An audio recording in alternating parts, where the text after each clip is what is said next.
What's up, folks? How we doing? Thanks for checking out the video. In this one, we're going to talk a little bit about this floating, small, it is very small, pond fountain. And it's just a solar-powered floating pond fountain that it's got several different nozzles on it, so you can change the pattern of your fountain. But this is great for making that trickle sound, and I wanted that. It's attached to a garden, an above ground garden here with blackberries, blueberries, dragon fruit, a couple other things going on. And I'm using water barrels in my garden, and sometimes the water barrels will fill up, and when they do, I want a place to exhaust it but still be able to use that water. And stage one here is this small 20-gallon half whiskey barrel. It's got a liner. It's basically a plastic liner that fits in half of a whiskey barrel. And this is going to be the small garden pond. Eventually, I hope to kind of build off of this to where like I can pipe water from here over to another pond. But yeah, this is step one.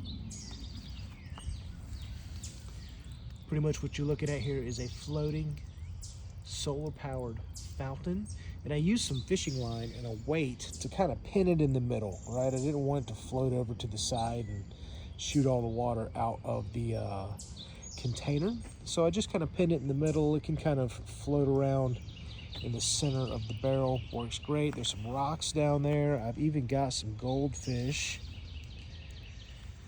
Got a dozen feeder goldfish. They like hiding in the rocks. Got a overturned flower pot they can get into, and they'll help kind of keep the bugs down, keep the bug control down. I'll probably add a Plecostomus at some point in time. And again, at some point I'm going to exhaust off of this to where when I fill this up from the barrel, it gets to a certain point and exhausts over into another tube, which goes into a much bigger pond.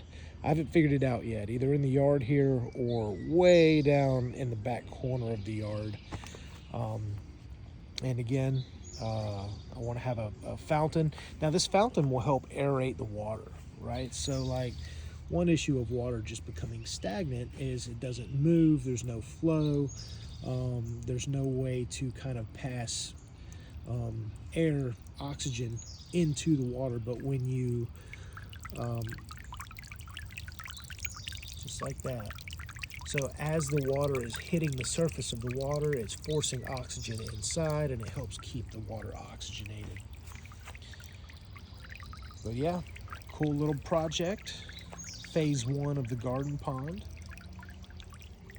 And again, I hope to siphon off from this garden pond, maybe through a pipe or something that goes back into somewhere else. That way, when I want to fill my ponds, I simply use the water from the barrels, goes into the pond, and when I get to the desired water height, you just turn off the barrel, right?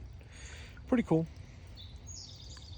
Thanks for checking out the video. This is just an overview of what I got going on here in the garden.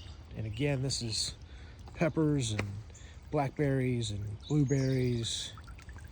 Got some potted Japanese maples, tomatoes. In the fence back there, I've got a cherry tree, peach tree, more maples. So yeah, lots of cool stuff going on in the backyard. Thanks for checking out the video. Hit that subscribe and like button. Let me know if you have any questions. Y'all take care.